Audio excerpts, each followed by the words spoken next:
Essa é a sexta aula do nosso curso de Gestão de Conflitos. Nessa aula, nós estamos falando da primeira etapa, a etapa dos desentendimentos, e nesse vídeo nós falaremos dos riscos da etapa de desentendimentos. Qual o principal risco dessa etapa? O principal risco é a possibilidade dos desentendimentos permanecerem ocultos ou escondidos. Esse é um risco enorme que gestores e líderes não devem correr. Quando o desentendimento permanece escondido das lideranças, e muitas vezes, inclusive, dos próprios colegas de equipe, geralmente ele não se resolve, ao contrário, muitas vezes, quase sempre, ele costuma se agravar, ele transforma-se em controvérsia, ou seja, existe uma escalada desse conflito, e quando ele se manifesta, ele causa danos ainda maiores aos envolvidos. Ocultar ou esconder um desentendimento é um engano absolutamente amargo.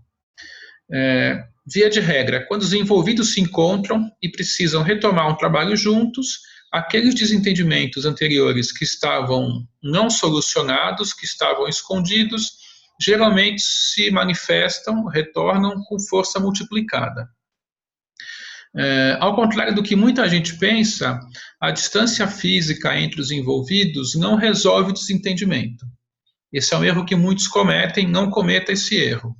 Então, mesas afastadas, áreas de trabalho em andares diferentes, mesmo quando os envolvidos estão em plantas, em locais diferentes, nada disso resolverá por si só um desentendimento.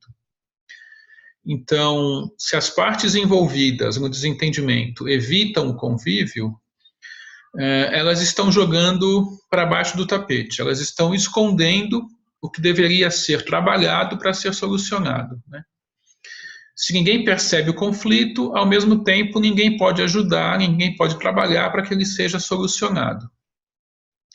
E eu gosto muito dessa analogia, é como se nós tivéssemos uma bomba relógio e o fato dela estar escondida numa gaveta dentro do armário não significa que o perigo desapareceu. Um desentendimento escondido é exatamente como uma bomba relógio. Para gestores e líderes, há uma dificuldade extra, porque se vocês não percebem que há um desentendimento na equipe, como que vocês podem ajudar as pessoas a superarem, né? Então, o que fazer para minimizar o risco da etapa? Primeiro, manter os canais de comunicação com a equipe sempre abertos e funcionando, muita comunicação o tempo todo, e incentivar a equipe a se expressar, contar suas dificuldades, compartilhar expectativas, falar de seus projetos. Então, eu costumo dizer que processos de diálogo são absolutamente fundamentais para que gestores e líderes possam minimizar os riscos da etapa do desentendimento, e o principal deles é que, como nós vimos, que os desentendimentos fiquem escondidos, fiquem embaixo do tapete. A comunicação pelo diálogo, portanto, deve ser exercitada sempre para combater os desentendimentos e os conflitos, e nós veremos especificamente mais adiante no curso conteúdo sobre processos de diálogo. Ok? Estamos encerrando esse filme. Recomendo que você faça a leitura do texto base, porque ele se complementa com este filme, e assim que você possa finalizar a aula 6, que fala da etapa dos desentendimentos. Eu vejo você na próxima aula. Um abraço.